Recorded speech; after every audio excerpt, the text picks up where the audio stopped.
Hello and welcome to another Wargames Illustrated review. This is the June 2018 issue, number 368. It's a Napoleonic special and there's a few other things in there as well, including What a Tanker.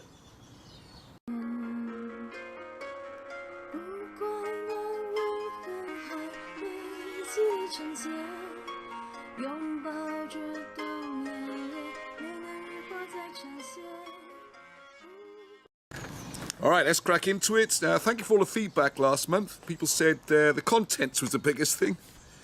Not my glamorous good looks and wit. Apparently, just tell them what's in the magazine. They can decide whether to buy it or not. Okay. Alright, there's the contents page. You want to zoom in or pause or whatever. I've also marked on what categories things fall into. So, obviously, observation post. Then we got theme, the great and the good. Where Neil Smith kicks off this month's theme on Napoleon's generals. If I take a look at some of the favourites and how they should be represented on the tabletop. Then we got a rules showcase, World War II, which is the Two Fat Lardies What a Tanker game. Then we've got Napoleon's generals in plastic, modelling MDF terrain, some tips on how to do that and paint it. Then we've got The Bravest of the Brave, which is a Napoleonic review. I think that's obviously Nay. Then we've got Sloop 2018 show report. And then we've got Jean Rapp, who I think would also be up there with The Bravest of the Brave, judging by the number of wounds he took. Very interesting. And then we've got what World War II aeroplanes you can buy to play your games with. And we've got another one about the little corporal, his friends and enemies. An interesting sci-fi one, Rogue Trooper using bolt action rules. Then Renaissance Rampant. We're taking Lion Rampant rules and moving that to Renaissance, which is what I thought Pikeman's Lament was supposed to do, but there we go. Apparently not. Then we got the Battle of the Fields of Pelennor, which is fantasy done in 12mm. That is quite stunning to look at that. And Donde está el hombre dorado, which is my attempt at Spanish, which is using Congo rules to do Conquisto, exploring in the jungle. Interesting again. And then we got the War of the Three Kings rules showcase, which is Barry, I always forget his surname. You know what I mean? Barry's new rules. And then we've got little cartoons and stuff. Alright, so the fly through, so there's just a few things I want to pick out rather than drag through everything. So we've got the Wargames news, Battle of Stoke Field anniversary coming up, house ads, so I'll do this a bit better you can see. Some really nice figures, Perry miniatures, really pushing into World War II. They remind me a lot of it, lots of airfix now, sort of ranges they do and everything. Then we've got the 8th Army for bolt action. These look great, I love these figures. These Apocalypse Now figures. I love, which is the person who's not Lady Penelope and the one who's not Dastardly and the one who's not Muttley. Great. I might get those just for fun. If you do 40mm, these would be fantastic. I tend to be going smaller scales these days to get more figures on the table, but there you go. And then we got games, and you got Battle Group Torch, which is done for, oh, it's a battle group game, of course. And Zombie Apocalypse, and then there's an article about how Adrian's walls are now doing, I think it's all painted terrain. So there's lots to read in there, it's all good. On the shelf, a load of books vaguely to do with wargaming, some adverts. Right, now I don't want to go through the whole magazine because there's loads of pages, and there's a few things I want to pick out. So you've got Napoleon's generals, very interesting, quick profiles in each of them, which I thought was very good. If you want to give them bonuses, mostly focused on black powder if you play that. How to rate different generals. This rule showcase, worth reading. We always like the Two Fat Lardy stuff. Richard's a very interesting guy. And interesting set of rules. This one is redesigned for having 1 or 2 tanks each. You can have a few more, but it's that kind of very low level. You are the tank driver. Alright, okay. Polish generals in plastic, Badger again, more stuff from them, so they really are making a splash in here. Okay, now this is a good idea for an article. Gary Faulkner is an MDF buildings designer, talking to you about how to get more out of it. I'd like this article to have been edited, because there's loads of questions asked, which I really want the answers. And he sort of hints at things without really, I think he's more designer than using the kits. And maybe I'm being a bit cruel. Anyway, it's an interesting article. And if you use MDF kits, I'm sure you'll gain something from it. Now, where's the first thing? Braves of the Brave, all about Nay. One thing I've never seen, it mentions in here on the retreat from Moscow, There's no picture as such. How Ney is so bloodshot and his big red beard, no one recognised him. Now that's a figure I haven't seen, so I'm thinking to do a little bit of conversion work and having a big bearded Ney with his uniform falling apart. Because here, even in this retreat picture, they do always tend to look a little bit immaculate, Napoleonics, don't they? Oh, they are. There you are. That's how you'll see Ney. With this receding hairline. Oh, it's a close up. There we go. Dun, dun, dun. Where's the big beard, eh? Why can't we have one of those? Anyway, it's a trivial matter. Right, big review on Salute. Of course, show I used to work on years ago. This just seems to get bigger and better every year, and this year the theme seems to be water. Lots and lots of water things, and some cool lighting. Now that is something which I know I've never done much of in wargaming. I've used the old little electric candles to give a sort of burning look. Done that, but people are really going for it now, why not? Okay, now this is all about Jean Rapp, who's quite famous. And also says, well, it's an amazing career. Getting wounded and stuff, and some battles he fought in and all that kind of stuff. Oh no, I missed the person I wanted to do. An article reviewing various small aeroplanes for World War II games, so I'll put that a bit longer. So an idea. Aha, this is the one. Is this a Mickey take? Come on. Who's that meant to be? Don't say Napoleon. It's Rowan Atkinson, isn't it? It's just Rowan Atkinson. Mr. Bean's French holiday. And he's dressed up as Napoleon. It's got to be, isn't it? Is it just my imagination? I just can't take that seriously. He's even got the Mr. Bean expression and everything. Is that on the original? Is that something? It's been tweaked in for a joke. I gotta get a poster of this.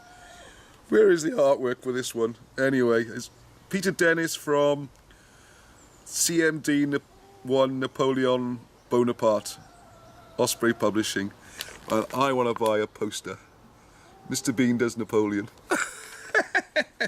The little corporal. That is all stuff. And my chicken's been very noisy today. Calm down, girls. I'm busy. And then more about the commanders. So I have to say, this does what it says on the tin, this issue. If you're into Napoleonic commanders, there's a lot of it. Right. Flicking through. If you remember Rogue Trooper, the old 2001 AD gaze, here's bolt action rules for him. I would think it'd be ideal for that. I have to say, I think that's a cracking idea. Can't think you need to do much changes at all there. The Renaissance rampant.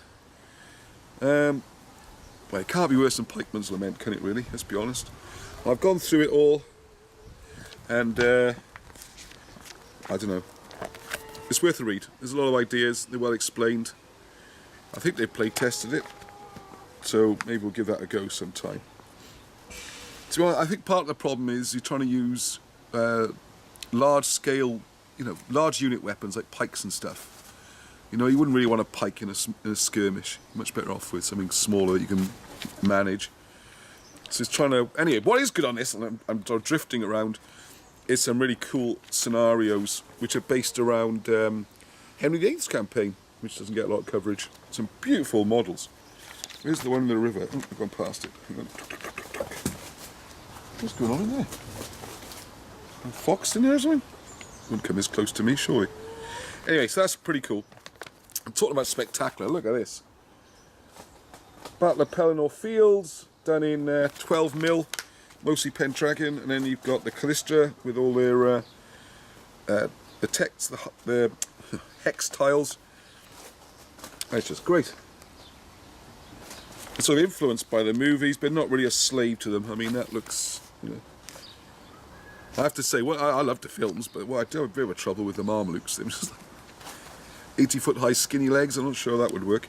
Anyway, here we go. I get to say Spanish again. Donde está el hombre dorado? Which is... Someone's put a lot of work into this, and I think it's all free. You can download these cards and have special troop types. And a really interesting history in here. One paragraph caught me. So you got like rules for moving on the rivers, what they attempted to do.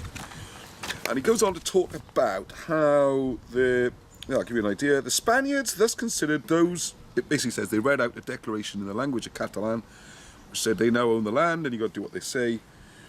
And the Spaniards then considered those who resisted as being in defiance of God's plan, and so manipulated Catholic dogma to justify their conquest as it suited them, hardly in line with the spirit of Christianity. This is the sentence I've circled. It fascinates me, this. Any sign of rejection of the edict was seen as rebellion and led to punishment and conflict. A complete absurdity from our point of view today. Well, if any people out there who disagree with mainstream dogma on things, see what happens. Anyone hear the No Platform campaign ripping across universities? I'm not sure. You have got the freedom to say what you want. Anyway, that's really... I shouldn't get political. There you go. Fabulous figures. Interesting scenario. I might give that a go sometime. Right, and then we got even more then. We got... Oh, come on, Hilton, isn't it? Barry Hilton, I'm sure. He's upgraded the rules again. Is this the latest iteration of the popular Beneath the Lily banners, 3rd edition. So I think it's all worked out by now. I admit I've never played this, and I would like to. Some of it seems complicated. Like, you roll for an order allowance based upon a percentage of the total number of units in your force, and are allowed to move up to and including that percentile worth of units during that turn. And there's different percentiles and things and orders and stuff. I don't know, it seems a very detailed game. I know it's very popular, and I do like Mr. Hilton's writings and everything, so it's not something I've tried. Not sure it would be my cup of tea. Anyway, some lovely eye candy as always, and we're almost there.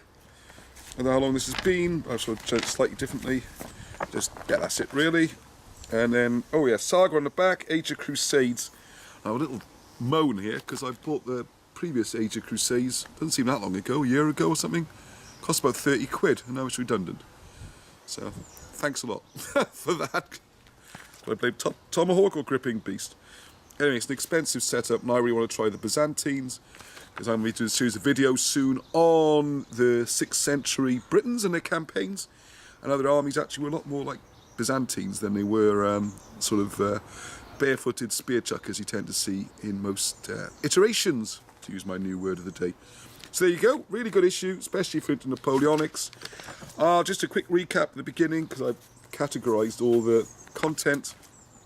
Basically, you got 1, 2, 3, 4, 5 Napoleonics articles, a 1-2 Renaissance, a hobby article, 2 on World War II, a show review, and a sci-fi article and a fantasy article. Oh well, and I would say the Donde está el hombre dorado is, I would call it Renaissance fantasy, so I put that in Renaissance and would make it 3 Renaissance articles.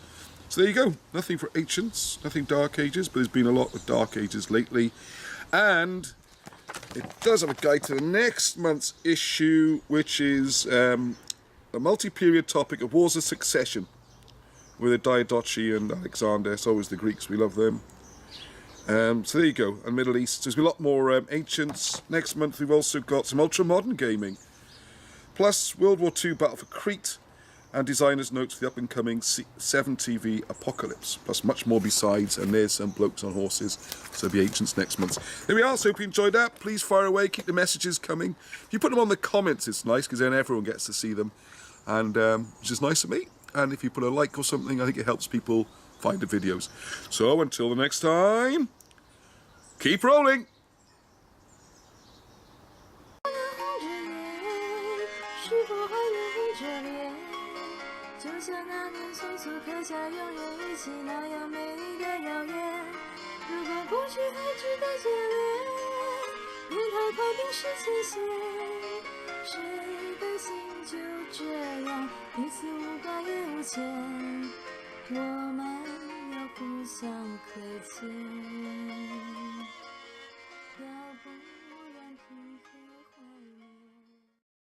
Hello and welcome to another, what the hell's it called?